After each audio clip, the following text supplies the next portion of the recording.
Good morning church. सबको जय मसीह की। परमेश्वर की हजूरी में आप सबका स्वागत है।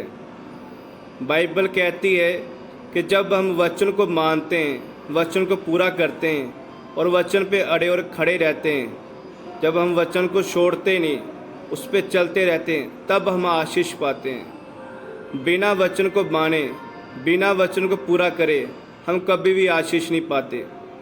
अगर आज हमें परमेश्वर में चंगाई चाहिए, हीलिंग चाहिए, फाइनेंशियली ब्लेसिंग चाहिए, मैरिज ब्लेसिंग चाहिए, फैमिली ब्लेसिंग चाहिए, तो हमें वचन को पूरा करना पड़ेगा।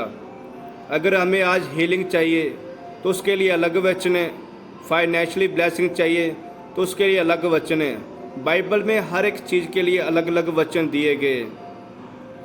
जब हम इन वचनों को पूरा करते हैं, फॉलो करते हैं, तो परमेश्वर हमें देखता है कि ये वचन को पूरा कर रहा है और परमेश्वर हमें आशीष देता है। एक वचन को मैं आप लोगों के साथ बांटना चाहूँगा। आज हम पढ़ेंगे नीति वचन, उसकी 18 अध्याय और 16 आयत को। भेंट मनुष्य के लिए मार्ग खोल देती है और उसे बड़े लोगों के सामने पहुँचाती है। हालेलुया। वचन कहता है जो हमारी भेंट होती है, जब हम खुदा को चढ़ाते हैं तो वो भेंट हमारे मार्गों को खोल देती है। वो भेंट हमारी कॉलिंग को पूरा करने में हमारी सहायता करती है।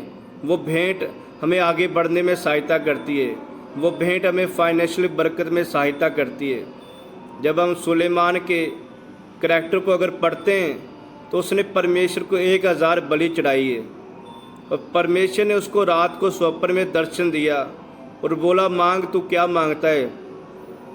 और सुलेमान ने परमेश्वर से बुद्धि मांगी और परमेश्वर ने उसको बोला, मैं तुझे बुद्धि भी दूंगा और धन भी दूंगा और महिमा भी दूंगा।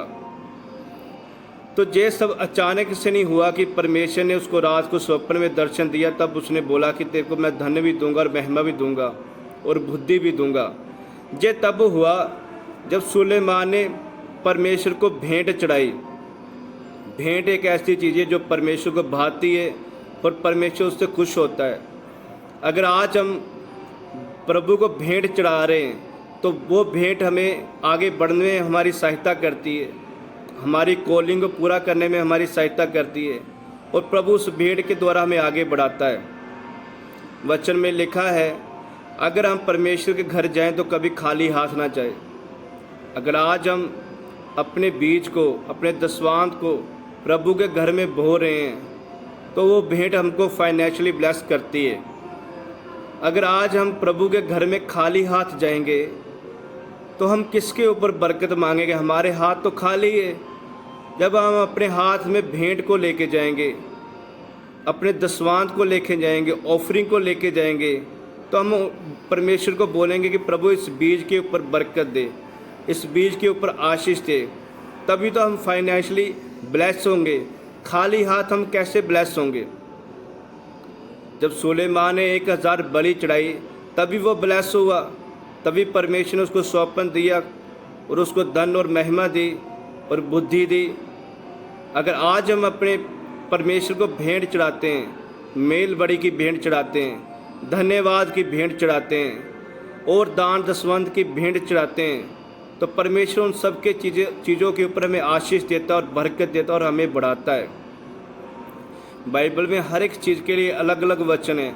अगर हमें हीलिंग चाहिए उसके लिए अलग वचन है, अगर हमें फाइनेंशियली ब्लेसिंग चाहिए उसके लिए अलग वचन है। जब हम इन वचनों को पूरा करते हैं तो उन वचनों से हमारे लिए आशीष आती है और बरकत आती है और प्रभु उन वचनों के द्वारा ही हमें आगे बढ़ाता है। सो परमेश्वर के घर जब भी जाए खाली हाथ ना जाएं, अपनी भेंट को जरूर लेके जाएं। जब हम अपनी भेंट को लेके जाएंगे, परमेश्वर उस भेंट के ऊपर, उस बीज के ऊपर हमें आशीष देगा और हमें आगे बढ़ाएगा।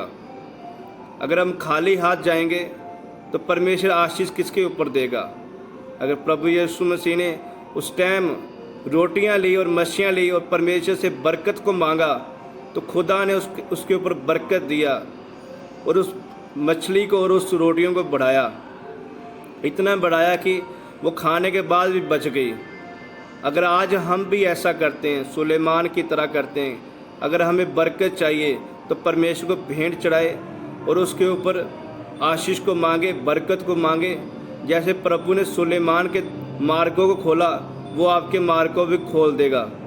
प्रभु इस वचन के द्वारा आपको आशीष दे। सबको जय मसीह की। God bless you all.